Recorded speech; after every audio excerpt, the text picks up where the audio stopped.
Okie dokie, Dogg from Air fans. Evan Benton here on a stormy day in New Orleans. I'm going to try recording this video with the door open to get some airflow and maybe to capture some cool booms and hopefully not a lot of trucks driving by.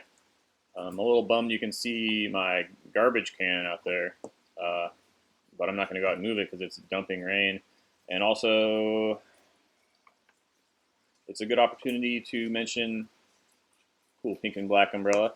It's a good opportunity to mention that our garbage is hasn't been picked up since it got picked up once, but anyway, Latoya Cantrell. They're now calling her Latoya Cat Trash Cantrell as our mayor.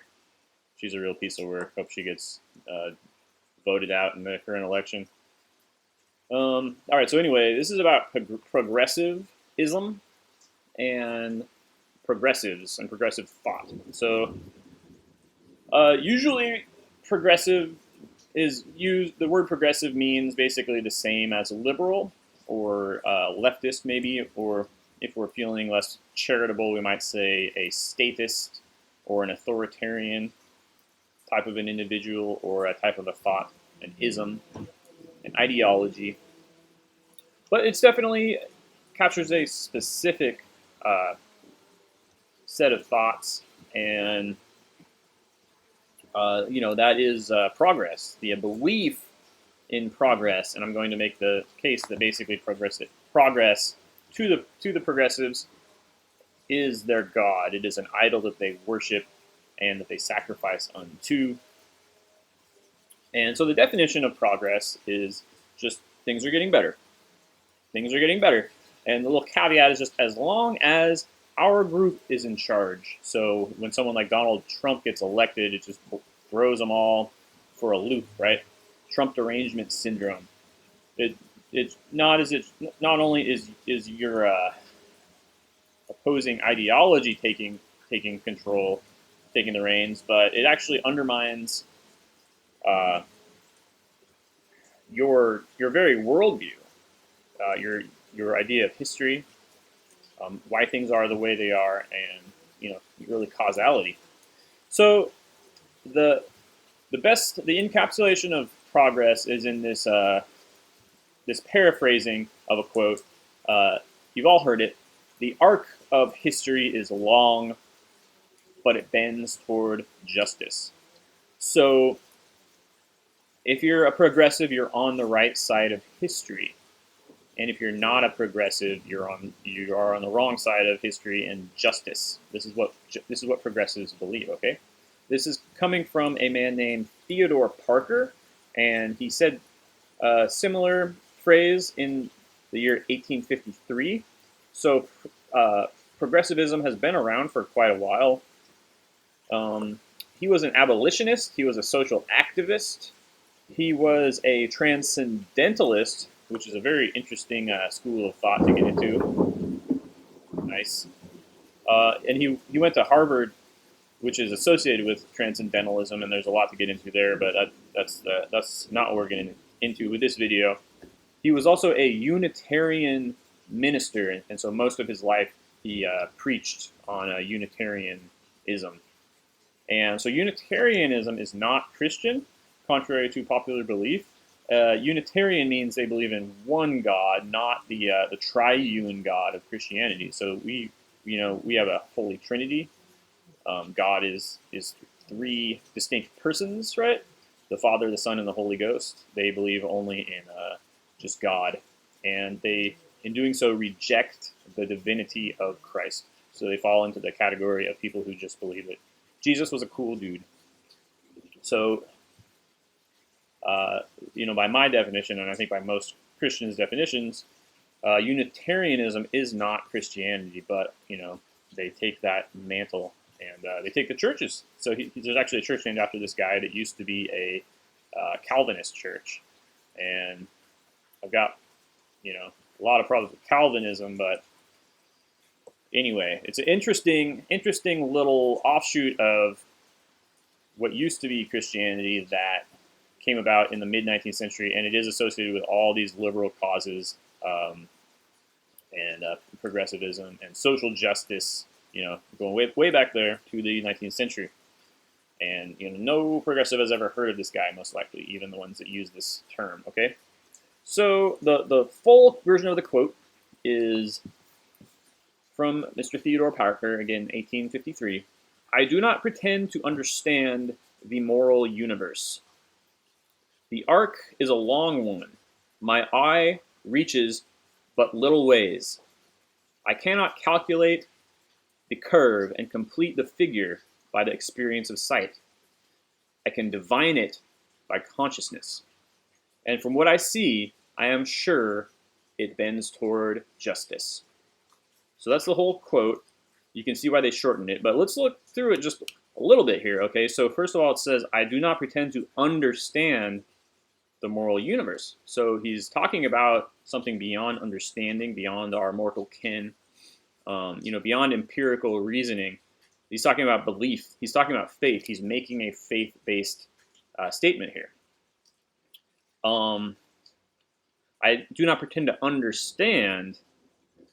Later he says, I can divine it by conscience. So he's practicing divination using his conscience, and not consciousness. It's conscious like the little angel on your shoulder conscience. Okay, so by understanding morality and by listening to his own innate, he believes, sense of morality, he's able to understand history and the future, not just the past, but also the future.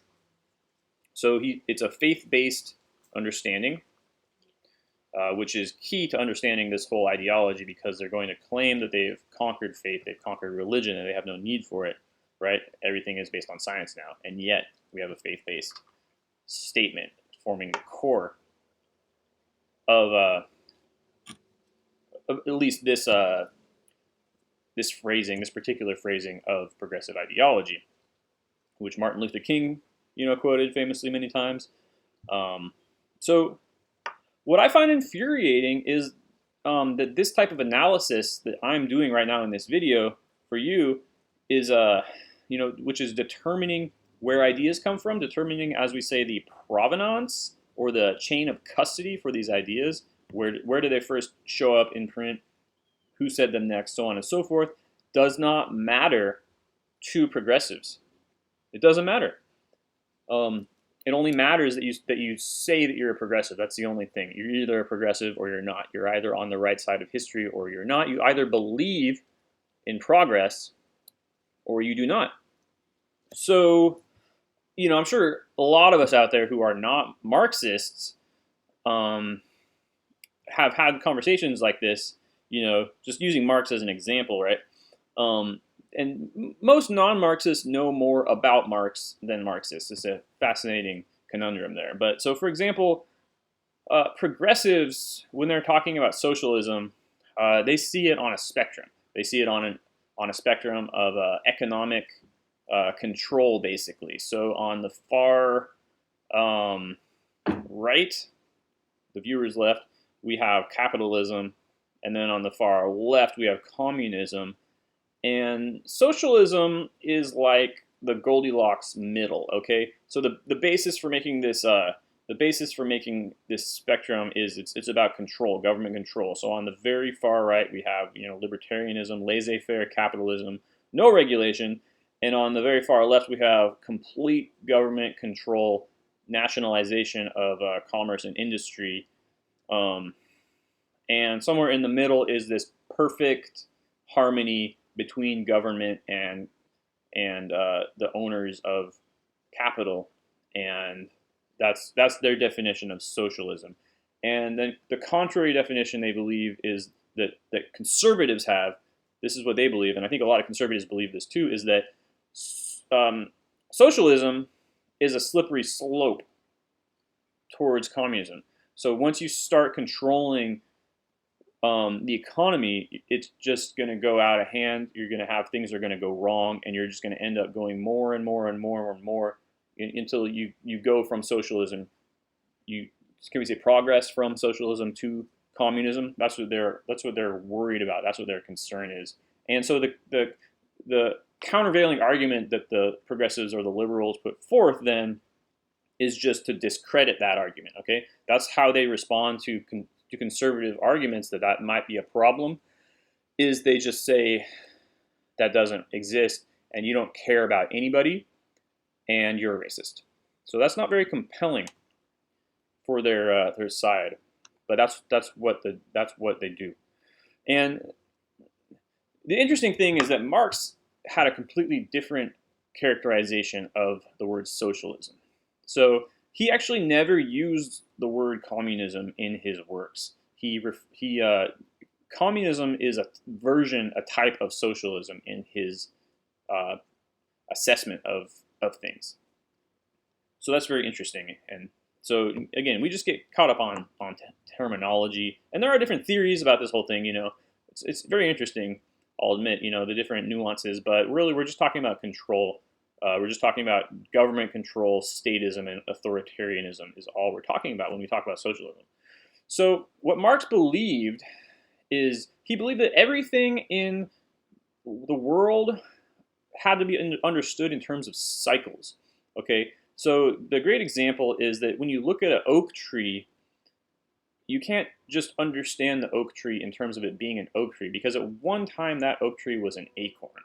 So easier to understand from the other side. If you look at an acorn, you can't just consider that acorn to be an acorn, because that acorn has the potential to be an oak tree.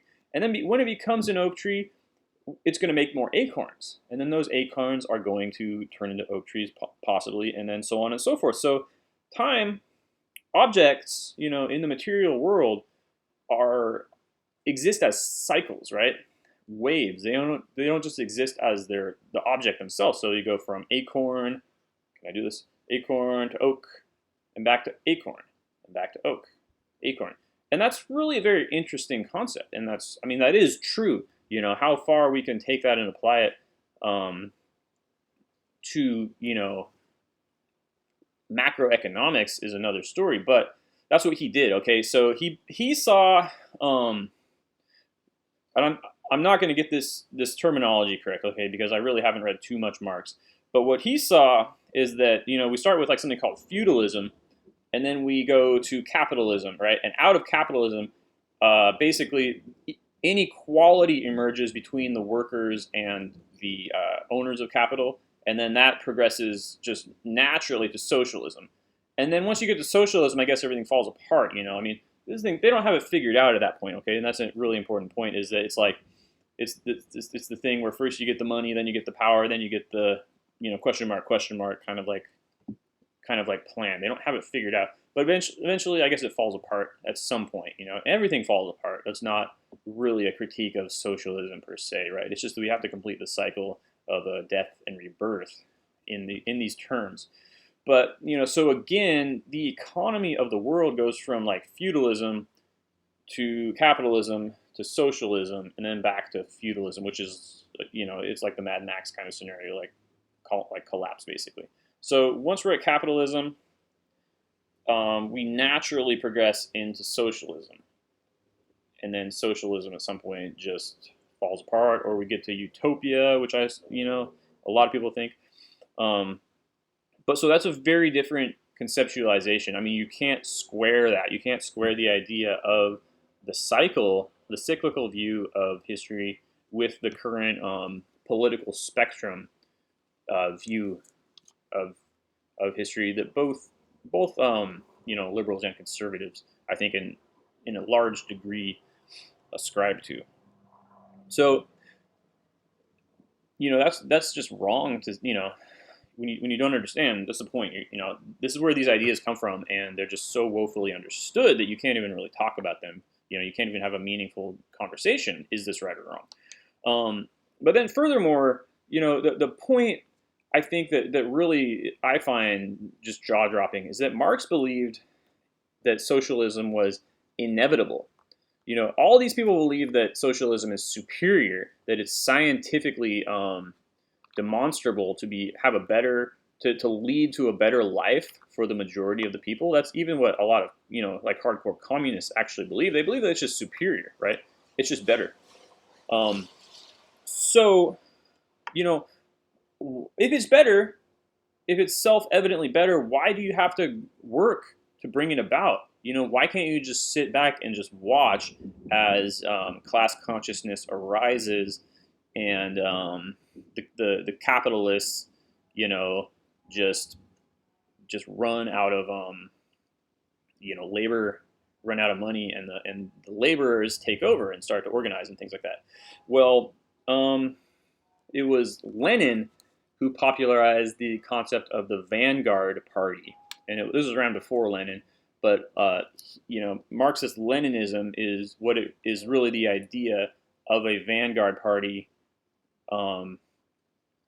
leading the charge, right? Just someone to just light the fuse, basically under the labor, right? That they're going to then rise up and overthrow their capitalist masses, right? Capitalist masters. So again, socialism is inevitable, is the belief. He's predicting socialist revolutions, and not only that, but after these socialist revolutions, it's going to result in a socialist society, which is going to be vastly preferable to a capitalist or a traditional society. Okay, so 200 years roughly later, and that never happened. Socialists, there's been plenty of socialist revolutions, but you follow the money, and it was always paid for by the capitalists. And then the socialist governments have always failed. So 200 years of history has determined that was a lie.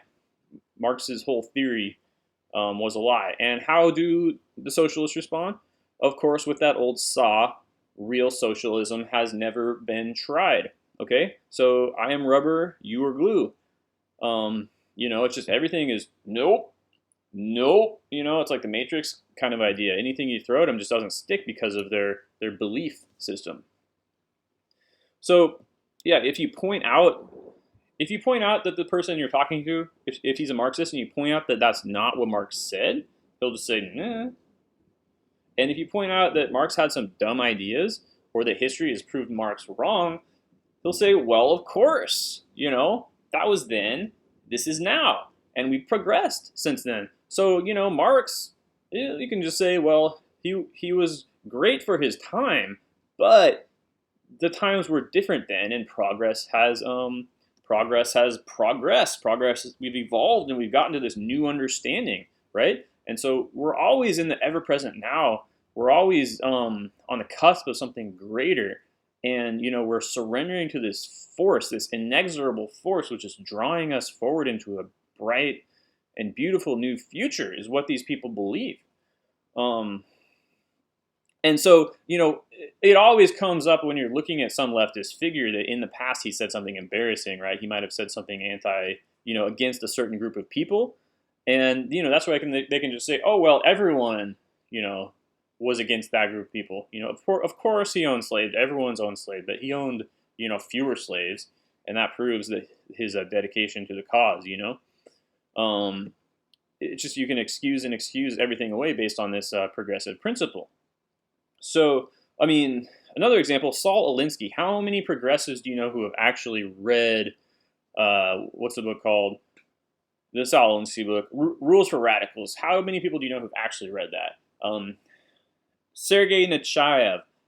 I actually, one time, I read Sergei Nechayev's Catechism of a Revolutionist to my boomer parents. God bless them. And it's not that long. It took like 5 minutes. And I made a video about it, so you can listen to me read it if you want to. But he's laying out just the real rule book for how to throw a revolution, and they're listening to me, and they're just confused and offended by what I'm reading, and they're like, I'm trying to enjoy my glass of wine. Why are you telling us ghost stories? Kind of an idea, And I'm just like, look, I don't believe this stuff. You guys, this is where, because they're boomers, they're progressives. God bless them, but they just don't have any idea. None of these people have any idea where these ideas come from. And as I'm saying, they don't even consider that valid. they don't consider it relevant, right? And that's why they call you a conspiracy theorist, because you're making all these connections between different things, because that's what a conspiracy theorist is, right? There's conspiracies and we're theorizing. Sometimes we're not just theorizing, sometimes we're drawing valid conclusions, right? We're establishing facts and things like that, but none of that matters insofar as it threatens the narrative, right? Because the narrative is progressive, and and progressive is the faith. So ironically, despite having a total ignorance of even their own history, the history of their own ideas and their own movement, uh, progressivism is justified by history, and it's particularly justified by an American history. So it goes something like this. First, we had the American Revolution, and that was fought to free us from monarchy and bring us democracy and the right to vote in the Bill of Rights. And then at first, only the wealthy landowners could vote, and that wasn't so great. But pretty soon, all of the free men could vote, and so that was great, but not great enough. It was progress, but it wasn't the full. We're not there yet. We're not there yet. But then we had the Civil War, and the Civil War was fought so that black men could vote. And we won that. We progressed and won that because we're on the right side of history, and that's proof. But that wasn't enough. So then we had women's suffrage, and we gave the women the right to vote. And keep in mind that up to this point, the right to vote was tied to military service, and that's why the voting age was 21, because you could join the military at age 18, but then you couldn't vote until 21. So it was assumed you would have fought, right, and potentially injured yourself for that right. So rights used to have responsibilities behind them, and now they're just like a free thing that you get. So next, they lowered the voting age to 18, and they got rid of that distinction. They got rid of that responsibility. So voting is just something you get. And now, I would argue that we're moving into environmentalism. This is the new big thing after. Transgender people can vote, so they are lowering the voting age everywhere. But basically, environmentalism is the idea that that plants and animals can vote by proxy, because the Green Party and people who are part of the Green Party, essentially they are claiming to speak for, they're like the Lorax. You speak for the trees, and they're voting with their conscience, their enlightened, understanding of the world, that they are representing the trees in their votes. And that might not make a lot of sense now, but wait a couple of years and it will. But in the here and now, the whole voter fiasco that occurred in 2020 in the United States, is really being turned by the progressives into an issue of voter rights. So if there's someone who says that the election might not have been all, done according to the law, and we should look more closely into that, they say that you are trying to take away the rights of certain people. So if we want to get rid of vote by mail, we're taking away the ability of disabled people to vote.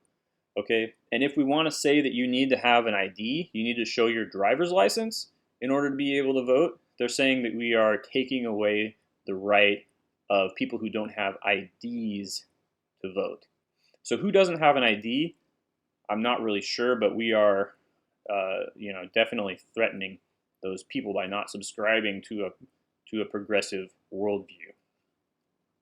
So, they're on the right side of history is the whole thing. They have this figured out, and they're on the right side of history, and other people are not on the right side of history. So it logically follows that if we could just get rid of those people, everything would be great, right? And so one of the things that proponents of Marx say is that his ideas are scientifically testable. And I think that's, to the extent that that's true, that's good. But if you test them scientifically by, for example, applying them to history, you see that they're false, right? So, and that's good. They're scientifically testable. We prove them false. And we say, well, thanks, Marx, for your contributions to science, right? And this idea of this progressive narrative of history is the same. So we can look at it, and we can say, is it though? Is this why these wars were fought? These wars were fought for progress, for this ideology. Is that true? Can we follow the money? Can we prove that? Can we put those words in, any person's mouth in the context of the Civil War or the American Revolution? And we're taught all through history, all through school, that of course that is true, and that's why I know this. It took me like 2 seconds to write down all of this, and you all know this if you were raised in an American school. And then you go on the YouTubes and you start watching videos and learning history, and you start hearing other kinds of things, and you start thinking, is it though? What's going on here? Why are there these other facts that don't really fit into this progressive lens, this dialectic? What's going on here? And that's called being a conspiracy theorist, right? Thinking outside of the box, thinking the politically incorrect thoughts, and making connections that we're not supposed to make. And this is why this took me a while, 5 years, to figure out. I really just figured it out. But this is, as I mentioned earlier, this is where Trump derangement syndrome comes from. So, I've never been really interested in who is president. I've been interested in history and politics for a very long time, but I've only really been interested in the hand behind the curtain. I've always seen mainstream politics as just like a dog and pony professional wrestling kind of a publicity stunt, So all this stuff about Trump, I was just like, eh. And I've never been of the mindset to just hate an office holder or love an office holder, or identify with an office holder. I've never understood that personally. So it took me a long time to realize that Trump derangement syndrome really means that when Trump got elected, it broke people. It drove them insane. And I'm sure people like that. My wife, the reason that I realized this was she was mentioning a parent of one of our friends that we went to school with, and she was mentioning how since Trump, her texts, her Facebook messages have just stopped making sense, and you can tell she's saying bad things about Trump, but just the grammar is bad and there's poor spellings, and it's like she's losing her mind, just and not being able to communicate. And I'm sure there's other stuff going on there, right? In each person's case, I'm sure there's a diet and behavioral considerations to be made there. But just when Trump got elected, it just blew their minds, blew these people's minds, really, literally, And I try and have compassion for that, but at the same time, I can only do so much. So, because they believe, right? We got a black person elected president, and then we're gonna get a woman elected president. It just makes sense. It all makes sense. We're getting better and better and better and progressing, and then we're gonna save the rainforests. We're gonna all have electric cars, and then Trump comes along, and the mere fact of him, and I'm not even gonna express an opinion about Trump. It's just that he doesn't fit, right? And even as a heel, he doesn't fit. Even as like the WWE villain, he doesn't fit. He doesn't fit into the narrative. So another way to think about progress then is that progress is evolution. So the idea of progress, when we apply it to biology, that's basically evolution. Organisms are getting better. There's weirdly, there's the invisible hand of natural selection is just making these people or making these animals get better and better over time. Better beaks are being selected for crushing walnuts, and so on and so forth. All these traits are just improving, and that's called evolution. And I'm not going to get into all the metaphysics of this right now, but we have the concept of ordo ab chao, ordo out of chaos, that you'll see emblazoned on so many New World Order maybe coats of arms, or just logos and things like that. So order out of chaos. There's this big bang, and out of nothing, something. There's this big bang, and just things started to coalesce, matter, and matter started becoming more organized. And out of that matter, that organized matter, life emerged, and out of that life, consciousness emerged. So these are again the people that I call chaos cultists. So another synonym for progressives and liberals is chaos cultists, in my opinion. Okay. So they have this enlightened understanding of the world based on this principle, and therefore progressives understand, maybe piteously, that we used to need the idea of a god, but we've outgrown that. So when we looked at this thunderstorm happening, we need to have a god of thunder at some point. But now we know that electrons or whatever rub together, and that makes lightning, and we don't need to invoke a god to understand that. So we're past that, right? And the conceit is that the progressives have replaced God with science, and they have replaced belief with knowledge. And that's just problematic, because I already showed you that there's belief just embedded into everything they say and do, such as the phrase "I believe in science." That's a very poor. It's a very poor phrasing, and it really makes no sense to say "I believe in science." But clearly they still believe something. They still have a God. Just the question is, which God? Okay, and I'm saying it's their name for it at this level is progress. God, the God of progress, is who they worship, and like any God, the God of progress requires sacrifice. And there's many examples of the sacrifices that our society has made in to this God. Okay, we've thrown away our society, we've thrown away our culture, we've thrown away our traditions and our very families, and I could go on and on and on. Just something to think about on your own. I'm just going to touch on one concrete example of a sacrifice that is routinely made by progressives to their God, and that is children.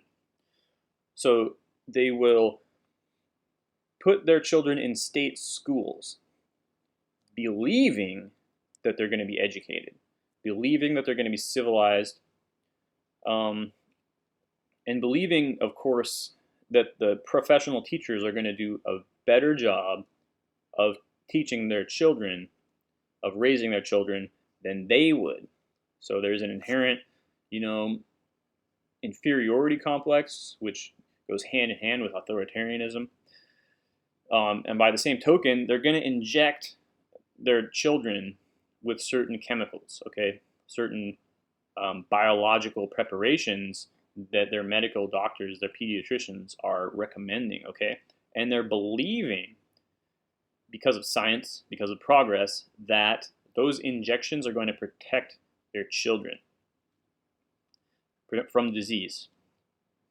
So again, they're handing over agency to professionals, to authority figures, to basically priests, and all together, they're all bowing down in front of this idol of progress. And so that's all I have to say about that. if you can find it in your hearts to contribute to the program in any way, please please do so. I've got a couple ways mentioned in the video and then in the description below for how to do that. But if you have any questions about that, you can go ahead and email me. You'll find my email address different places. Share this video if you like it, and leave some comments below if you have any questions. As always, please subscribe to the channel, and thank you very much for your time. This has been Evan Benton of Dogg for Mayor. Thank you, and have a good night.